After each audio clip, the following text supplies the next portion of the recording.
আজকে আমরা তৈরি করব ইলিশ মাছের তরকারি। আসসালামু আলাইকুম, কেমন আছেন আপনারা সবাই? আশা করি সবাই অনেক বেশি ভালো আছেন। আজ আমরা ইলিশ মাছের ঝোল রান্না করব।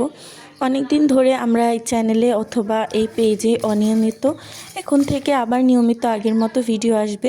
যাই হোক, মাছটাকে ভালোভাবে ধুয়ে কেটে আবার ভালোভাবে ধুয়ে মশলা মাখিয়ে নিলাম। মশলা মানে হলুদ আর মরিচ। এবার মাছটাকে আমরা চুলায় ভাজতে দিব। ভাজার প্রসেস তো সবার জানাই আছে। কড়াইয়ের মধ্যে তেল দেওয়ার পর তার মধ্যে আমরা মাছ দিয়ে দিয়েছি। এবার এটাকে আমরা ভাজবো ভালো করে।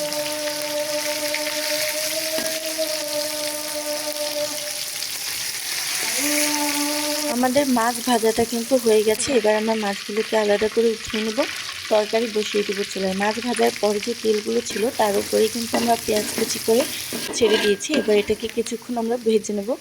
ইলিশ মাছের তরকারিতে কিন্তু পেঁয়াজ একটু বেশি দিলে সবসময় ভালো লাগে। এবার আমরা দিয়ে দিচ্ছি পরিমাণ মতো লবণ, মরিচ এবং হলুদ দিয়ে এই পেঁয়াজটাকে ভালোভাবে কষিয়ে নেব। তার মধ্যে কিন্তু আমরা দিয়ে দিচ্ছি ঝোল দিয়ে কিছুক্ষণ রান্না করার পর চুলায়, তারপর এর মধ্যে আমরা কিন্তু আরেকটু ঝোল দিয়ে তারপর তরকারিগুলো দিয়ে দিব।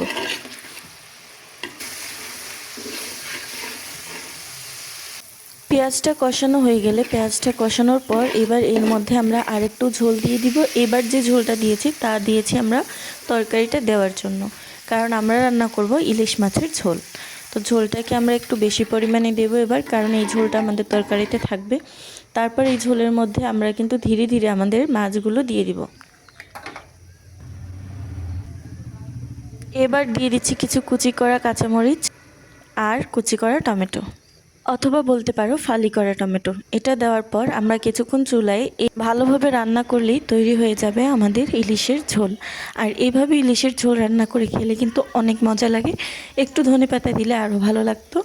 যাই হোক, আমাদের রান্না কিন্তু অনেকটাই রেডি হয়ে গেছে। রান্নাটা অবশ্যই ট্রাই করে দেখবে, অবশ্যই তোমাদের কাছেও অনেক ভালো লাগবে।